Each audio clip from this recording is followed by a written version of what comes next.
और आइए सबसे पहले बात कर लेते हैं और शुभ घड़ी की, जिसका हर राम भक्त को बेसब्री से इंतजार है। जी हाँ, अयोध्या में भव्य राम जन्मोत्सव मनाने की तैयारी है। ये नए राम मंदिर में पहली रामनवमी होगी, लिहाजा उत्सव भी बेहद खास होगा। देखिए, अयोध्या धाम सज संवर रहा है, तैयार हो चुका है। इस दिन राम नगरी में आस्था का महाकुंभ उमड़ेगा, लिहाजा तैयारी भी जोरदार है। लेकिन इस दौरान बालक राम का सूर्य श्रृंगार तमाम भक्तों के लिए आकर्षण का केंद्र बना हुआ है। इस रामनवमी रामलला भक्तों को अद्भुत रूप में दर्शन देंगे।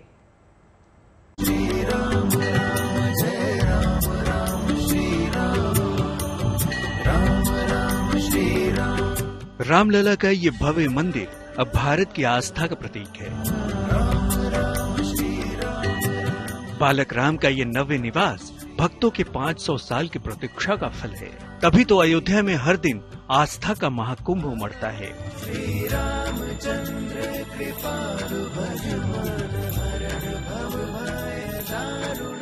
आज राम संस्कृति के प्रकाश से पूरा विश्व ऊर्जा ले रहा है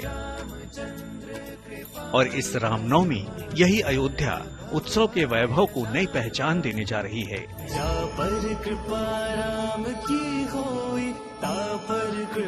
रामनवमी के शुभ अवसर पर राम मंदिर की भव्य सजावट की जा रही है। फूलों की सुगंध से अयोध्या धाम महकेगा। घरों में, गलियों में दीपक प्रज्वलित कर श्री राम का जन्मोत्सव मनाया जाएगा।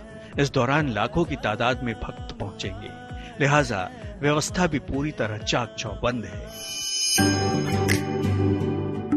16 से 19 तारीख के बीच रामलला के द्वार सिर्फ दर्शनों के लिए ही खुलेंगे। इस दौरान दर्शन पास, मंगला आरती पास निरस्त रहेंगे। अयोध्या में 80 से 100 स्थानों पर LED स्क्रीन लगाकर रामनवमी पर राम जन्म के कार्यक्रम का प्रसारण होगा, ताकि ज्यादा से ज्यादा संख्या में भक्त जन्मोत्सव का आनंद ले सके। उत्सव के दौरान रामलला का सूर्य श्रृंगार भी भक्तों के लिए आकर्षण का केंद्र होगा। दरअसल रामलला के सूर्य संस्कार से एक प्रचलित मान्यता जुड़ी है। शास्त्रों में कहा गया है कि श्री राम ने इक्ष्वाकु वंश में जन्म लिया था, जिसकी स्थापना सूर्य के पुत्र राजा इक्ष्वाक ने की थी। शुभ समाचार ये भी है कि इस बार रामनवमी पर बेहद शुभ संयोग बन रहा है। हिंदू पंचांग के अनुसार इस बार रामनवमी के दिन आश्लेषा नक्षत्र, रवि योग और सवार्थ सिद्धि योग बन रहा है। जाहिर है इस शुभ वेला में भक्त अपने आराध्य के दर्शन को आतुर हैं और अयोध्या धाम आस्था के इस पावन पर्व पर राम भक्तों का स्वागत करने को पूरी तरह से तैयार है। Bureau report, good news today. Ayodhya में रामनवमी को लेकर खास तैयारियां की जा रही हैं। अवधपुरी को फूलों से सजाया संवारा जा रहा है। बड़ी संख्या में श्रद्धालुओं की आमद को ध्यान में रखते हुए राम मंदिर के कपाट 20-20 घंटे तक खुले रहेंगे और साथ ही श्रद्धालुओं को 7 पंक्तियों में रामलला के दर्शन कराए जाएंगे। ऐसा पहली बार हो रहा है जब भव्य मंदिर में रामलला का जन्मोत्सव मनाया जाएगा।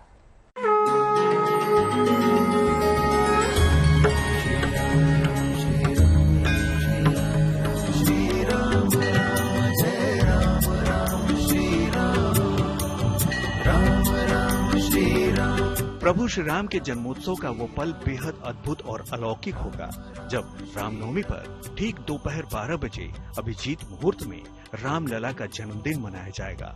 इस पावन क्षण पर सूर्य की किरणें रामलला का अभिषेक करेंगी।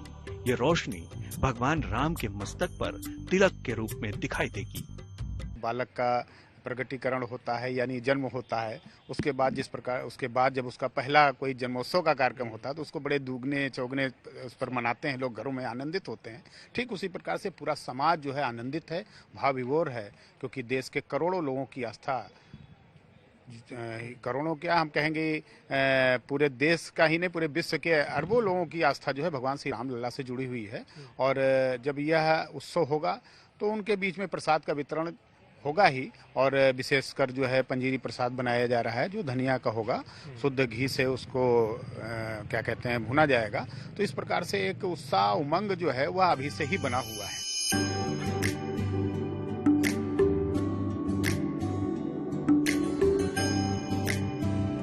अयोध्या में जन्मोत्सव का कार्यक्रम 3 दिनों तक चलेगा और उम्मीद है कि 50 से 60 लाख श्रद्धालु अपने आराध्य के दर्शन के लिए पहुंचेंगे। इसके लिए तैयारियां जोरों पर हैं। हमारा अनुमान है 40 से 50 लाख श्रद्धालु रामनवमी के अवसर पर अयोध्या धाम में आएगा। उनके लिए हर प्रकार की सुरक्षा सुव्यवस्था वहां पर उपलब्ध कराई गई है। भारी संख्या में श्रद्धालुओं के पहुंचने को लेकर खास इंतजाम किए जा रहे हैं ताकि किसी भी एक श्रद्धालु को किसी भी प्रकार की दिक्कत का सामना न करना पड़े। 40, 45, 50 लाख तक की संख्या में उस दिन दर्शन हो सकते हैं। तो इसीलिए रामनवमी के मौके पर आप देखिए किस तरीके से ये अलग अलग बैरिकेड किया गया है ताकि एक तरफ से लोग जाएं और दूसरी तरफ से लोग आते रहें। इसके साथ ही मुख्य मार्ग को भी अलग किया गया है ताकि दूसरी तरफ जो छोटी गाड़ियां हैं वो चल सके। हालांकि उस दिन वाहन पर पूर्णतः प्रतिबंध होगा, लेकिन इस पूरे इलाके में कहीं ना कहीं लोगों की आवाजाही बहुत ज्यादा होगी, लाखों की संख्या में श्रद्धालु होंगे, तो इसीलिए ये व्यवस्था फिलहाल की जा रही है। इसके साथ ही साथ अगर हम आपको दिखाएं तो इस पूरे इलाके में आप देखेंगे कैसे पुलिस सहायता केंद्र जो बनाया गया। इसके अलावा भी उत्तर प्रदेश पुलिस के साथ साथ आरएएफ के जवान भी होंगे अलग अलग जगह पर, और सीआरपीएफ की भी यहाँ तैनाती होगी ताकि यहाँ पर जो है वो सुरक्षा बनी रहे, और एसएसएफ जो कि फोर्स है उसकी भी तैनाती यहाँ पर हमें नजर आएगी। रामनवमी के मौके पर 16, 17 और 18 अप्रैल को मंदिर के कपाट श्रद्धालुओं के लिए 20-20 घंटे खुले रहेंगे। इसके साथ भक्तों को दर्शन में कोई असुविधा न हो, इसके लिए 7 पंक्तियों में दर्शन कराए जाएंगे। गर्मी का वक्त है, पारा 40 के आसपास बना हुआ है। ऐसे में अगर किसी भी श्रद्धालु को स्वास्थ्य से संबंधी कोई दिक्कत होती है तो उसके लिए भी यहाँ पर खास इंतजाम किया गया है। श्रद्धालु आते हैं दर्शन करने के बाद, अगर किसी की असमय तबीयत खराब होती है, कोई ऐसी स्थिति होती है, तो यहाँ पर उसका भी पूरा इंतजाम मिलेगा। रामनवमी में लाखों की संख्या में लोग आएंगे, तो ऐसे में गर्मी का समय है और किसी भी तरीके की अगर व्यवस्था अगर लगती है तो यहाँ पर इस तरीके की सुविधा भी दिखती है। यहाँ पर भी रामनवमी को लेकर स्टाफ की संख्या बढ़ाई जाएगी ताकि श्रद्धालुओं की भीड़ बढ़ने पर कोई दिक्कत न हो। 22 जनवरी को प्राण प्रतिष्ठा के बाद पहली बार पड़ी इस नवमी पर पूरे अयोध्या में उत्साह है और इसकी तैयारी अयोध्या के हर एक कोने में जोरों से होती दिखाई देती है। जैसे कैमरामैन संजय के साथ अभिषेक मिश्रा। और आइए अब बात करते हैं एक ऐसी खबर की जिसका शिव भक्तों को साल भर इंतजार रहता है। जी हाँ, ये खबर 4 धाम और अमरनाथ यात्रा से जुड़ी हुई है। देश भर में आज से अमरनाथ और 4 धाम के लिए रजिस्ट्रेशन की सुविधा शुरू कर दी गई है। लोगों को रजिस्ट्रेशन कराने में कोई परेशानी ना हो, इसका खास ख्याल रखा गया। इसके लिए देश भर में पंजाब नेशनल बैंक की 300 शाखाओं में पंजीकरण कैंप बनाए गए हैं, जहां जाकर आप आसानी से यात्रा के लिए रजिस्ट्रेशन करा सकते हैं। भक्तों में यात्रा को लेकर उत्साह इतना है कि रजिस्ट्रेशन के लगी कतार में ही बाबा के जयकारे लगाने लगे लोग। वहीं अमरनाथ यात्रा की बात करें तो ये यात्रा 29 जून से शुरू होकर 19 अगस्त तक चलेगी। इसके लिए प्रशासन ने अभी से तैयारियां शुरू कर दी हैं। नवरात्र के 7वें दिन आज मंदिरों में मां काल रात्रि की पूजा की जा रही है। मां के दर्शन के लिए मंदिरों में सुबह से ही भक्तों का तांता लगाना शुरू हो गया है। देखिए, मां कालरात्रि को आरोग्य की देवी माना जाता है। मां की आराधना से भक्तों को जीवन में यश का वरदान मिलता है।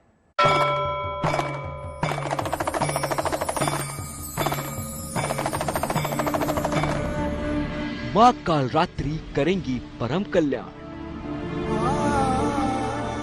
भक्तों में होगा सामर्थ्य और शक्ति का संचार।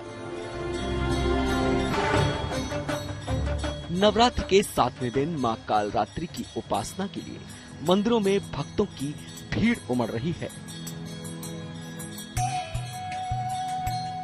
पौराणिक मान्यताओं के अनुसार मां दुर्गा ने दानवों का संहार करने के लिए कालरात्रि का रूप धरा था।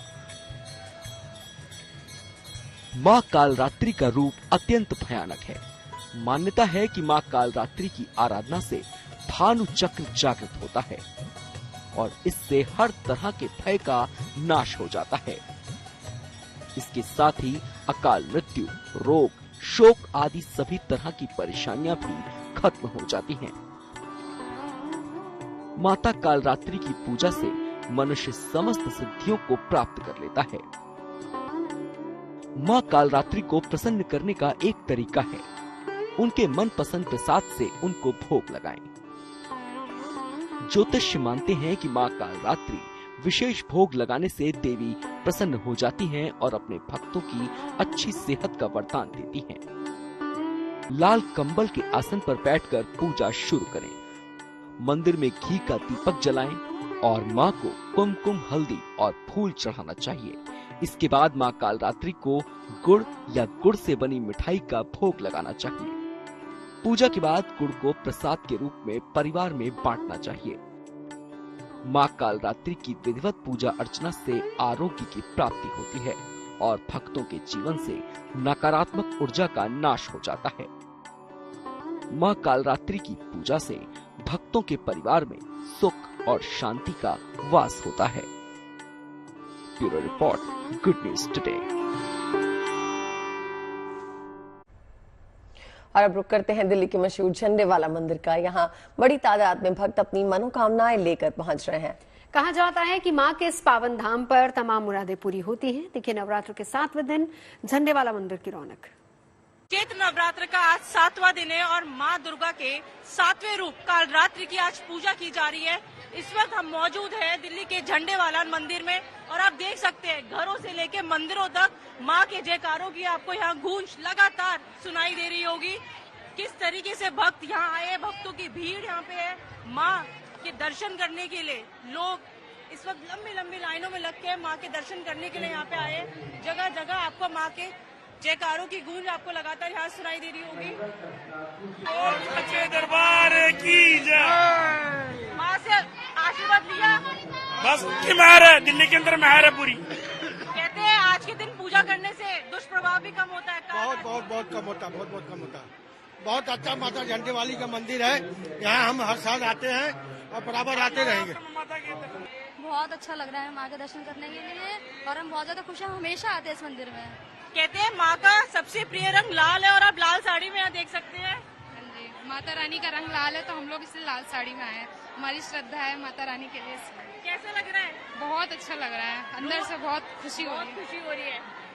मन में आस्था विश्वास पूरा पक्की तरीका से। मैंने जब से वो आई हूँ मैं यहाँ पे शादी करके मैंने माँ को ही माना है। माँ को ही माना। हाँ, और माँ ने मेरी इच्छा भी पूरी करी है, झूठ नहीं बोलूंगी। बहुत दिया मुझे माँ ने, बस माँ की। धार्मिक मान्यताओं का अनुसार है कि माँ कालरात्रि अपने भक्तों की काल से रक्षा करती है और उनको सुख समृद्धि आशीर्वाद प्रदान करती है। और आज आप देख सकते हैं यहाँ पे वही भीड़ है। रोज नवरात्र है, रोज यहाँ पे झंडेवाला मंदिर में भीड़ रहती है, लेकिन नवरात्रों के टाइम खासकर लाखों की संख्या में श्रद्धालु यहाँ पहुँचते हैं माँ से आशीर्वाद लेने के लिए। और अब आपको दिखाते हैं वाराणसी के नमो घाट की भव्य तस्वीरें। यहाँ हस्तशिल्प को बढ़ावा देने के मकसद से फैशन शो का आयोजन किया गया। इस फैशन शो को मशहूर ड्रेस डिजाइनर मनीष मल्होत्रा ने लॉन्च किया है, जिसमें न सिर्फ फिल्मी हस्तियां शामिल हुई बल्कि 20 देशों के राजनयिक और राजदूतों की मौजूदगी भी रही।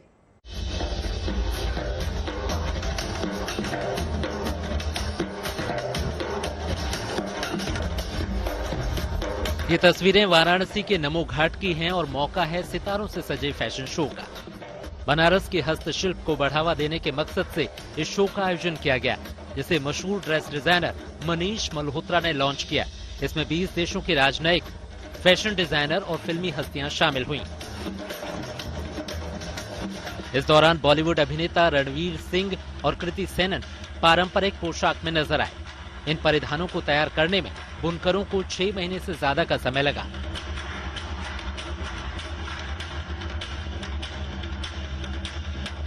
इस दौरान महादेव की नगरी में ये सितारे भी भक्ति भाव में डूबे नजर आए। I'd like to scream at the top of my voice and exclaim, and you all have to do it with me. Har Har Mahadev.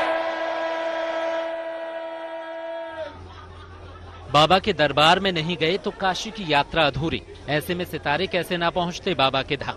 फिर क्या था, क्रूज से रणवीर, कृति सेनन और मनीष मल्होत्रा गंगा द्वार के रास्ते विश्वनाथ धाम पहुंचे और महादेव का पूजन अर्चन किया। हर हर महादेव के जयकारे के साथ रणवीर ने फैंस के अभिवादन को स्वीकार किया। यहाँ पहुंचकर दोनों सितारे काफी उत्साहित नजर आए। रणवीर सिंह ने अगली बार अपने परिवार के साथ बाबा के दर्शन की इच्छा भी जताई। अगली दफा मैं अपनी माताजी को भी लेके आऊं, अपनी धर्मपत्नी को भी लेके आऊं। मेरी माताजी बहुत खुश हैं। अभिनेत्री कृति सेनन काशी से पूरी तरह प्रभावित नजर आए। उन्होंने काशी को विकास भी विरासत भी मुहिम का सबसे अच्छा उदाहरण बताया। प्राइम मिनिस्टर मोदी जी का जो प्रयास है विकास भी विरासत भी, आई थिंक काशी एक परफेक्ट एग्जाम्पल है उस प्रयास का। यूं तो महादेव की काशी विरासतों से भरपूर है, लेकिन यहाँ की बुनकरी और कलाकारी की कुछ अलग ही पहचान है। ऐसे में इसे देश दुनिया के सामने लाने की फैशन डिजाइनर मनीष मल्होत्रा की पहल शानदार है। काशी से जुड़कर खुद को धन्य मान रहे कलाकारों के इस प्रयास से स्थानीय कलाकारों का भी मनोबल बढ़ा है। Bureau report, good news today.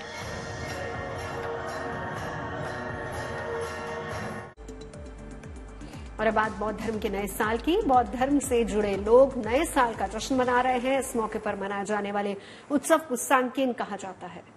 बिल्कुल, अरुणाचल प्रदेश में बौद्ध धर्म से जुड़े लोगों ने रंग बिरंगे गुब्बारे छोड़कर सांकेन त्योहार की शुरुआत की।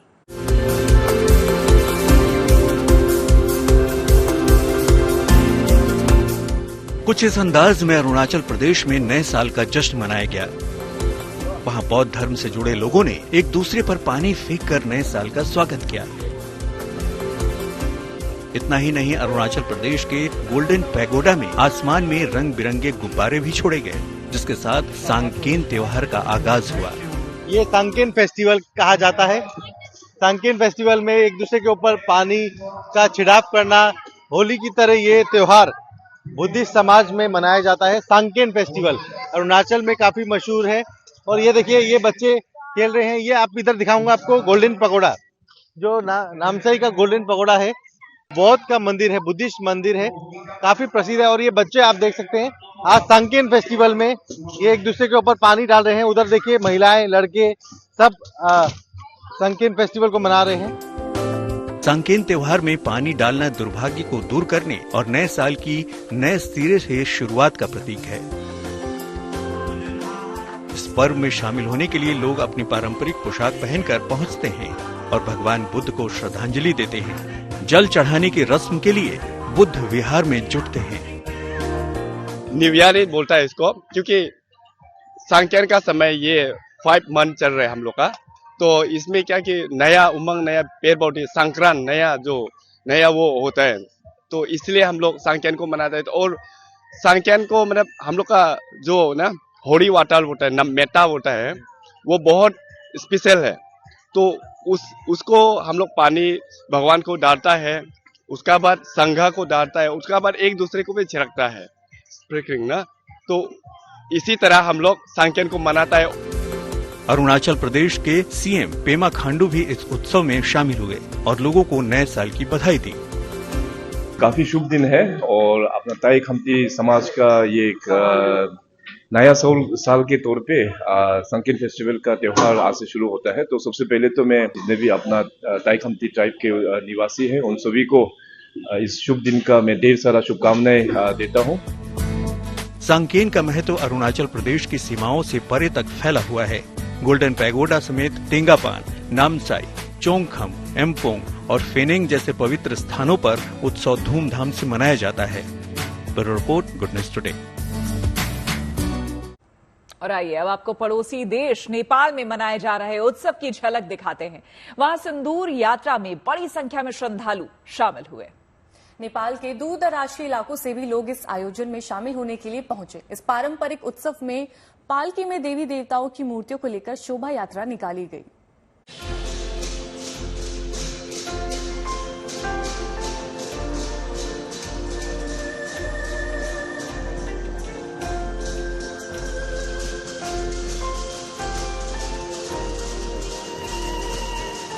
नेपाल में विशाल सिंदूर यात्रा। शोभा यात्रा में उमड़ा श्रद्धालुओं का सैलाब।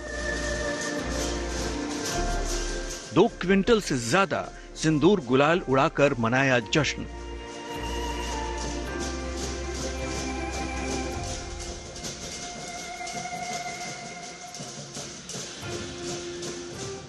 नेपाल के भक्तपुर शहर में भव्य सिंदूर यात्रा उत्सव मनाया जा रहा है। पूरा शहर लाल रंग से रंग गया है। जहां तक नजर जाएगी केवल लाल रंग में रंगे लोग नजर आएंगे।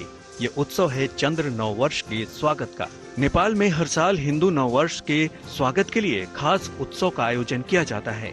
इस दौरान पूरा शहर सिंदूर यात्रा निकालता है। ये कुछ वैसा ही है जैसा आमतौर पर इंदौर समेत देश भर में रंग पंचमी के दिन रंग में लिपटे लोग नजर आते हैं।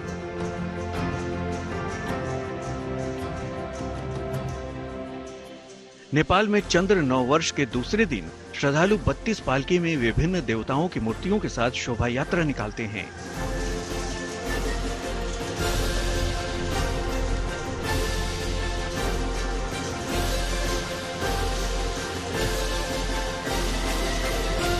और इस दौरान पारंपरिक ताल पर लोग नाचते गाते नजर आते हैं।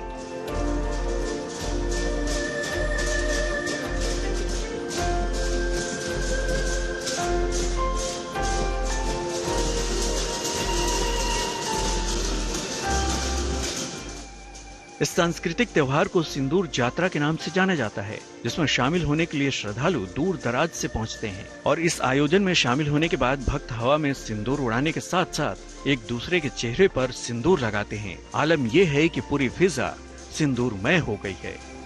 Bureau report, good news today.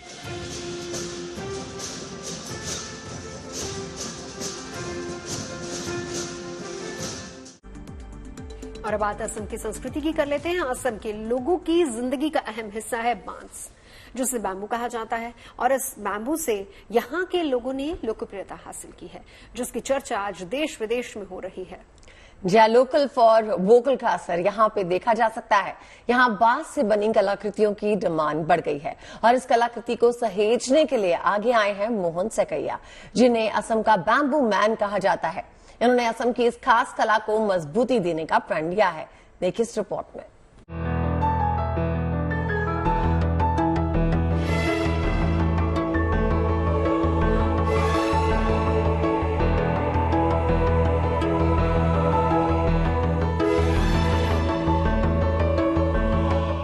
बांस से बनी टेबल, कुर्सी, कैप, अलमारी से लेकर फ्रूट टोकरी, वॉल हैंगिंग, पानी की बोतल, मुखौटे, सामान इतने कि गिनाए न गिने जाए। यहाँ पर बांस के जरिए असमिया संस्कृति को बचाने की पहल हो रही है।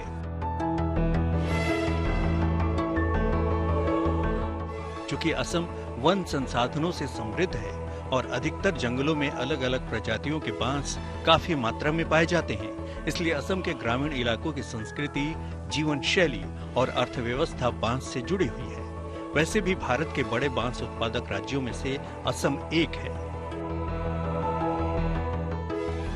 असम में बांस की कलाकारी आज भी लोगों के रोजगार से जुड़ी हुई है, इसलिए यहाँ पर कई कलाकार बांस से बनी वस्तुएं बनाकर देश विदेश में असम की संस्कृति की अनोखी छाप छोड़ रहे हैं।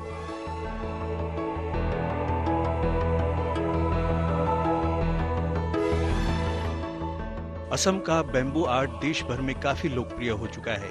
इसके लिए खास ट्रेनिंग की भी जरूरत होती है।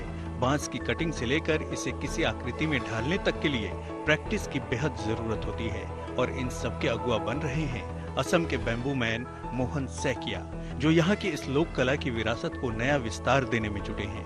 उन्होंने बांस का उपयोग करके बोरगीत, गुनोमाला, अहोम साहित्य जैसी कई अन्य रचनाएं लिखी हैं। साथ ही बांस से 10 परिधान भी बनाए हैं। Report, good news today. में तपती गर्मी का एहसास होता है, लेकिन इस बार अप्रैल से ही सूरज की तपिश महसूस होने लगी है। अहमदाबाद में गर्मी से राहत दिलाने के लिए बर्फीला माहौल तैयार किया गया है। आपको बता दें, दरअसल यहाँ पर स्नो पार्क में बर्फ से ऐसा माहौल तैयार किया गया है जो लोगों को काफी सुकून दे रहा है। खास करके बच्चे और युवा इसका खूब लुत्फ आनंद उठा रहे हैं और अपनी खुशी का इजहार भी कर रहे हैं। देखिए।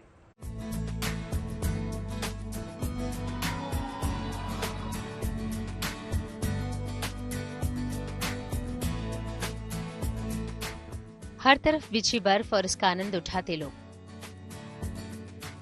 कोई बर्फ की बिछी चादर पर फिसल रहा है तो कहीं युवाओं की टोली नाच गाकर अपनी खुशी बिखेर रहा है। ये किसी पहाड़ी राज्य की नहीं बल्कि उस अहमदाबाद की तस्वीर है जहां गर्मी का मौसम लोगों को तपाने लगता है। इस साल अप्रैल महीने में ही देश के कई हिस्सों में गर्मी लोगों को झुलसाने लगी है। इससे राहत दिलाने के लिए अहमदाबाद में की गई व्यवस्था का लोग खूब लुत्फ उठा रहे हैं, खासकर बच्चे और युवाओं की टोली। अहमदाबाद में गर्मी से राहत दिलाने के मकसद से स्नो पार्क में बर्फीला माहौल तैयार किया गया है। यहाँ आकर लोग गर्मी के बीच ठंड का एहसास ले रहे हैं, एक दूसरे पर बर्फ उछाल रहे हैं। नीचे बिछे बर्फ पर लेटकर खूब मौज मस्ती कर रहे हैं। वहीं एक मूर्ति से छूटते फव्वारे आकर्षण का केंद्र तो है ही, इससे माहौल में ठंडक बिखेरने की कोशिश भी हो रही है।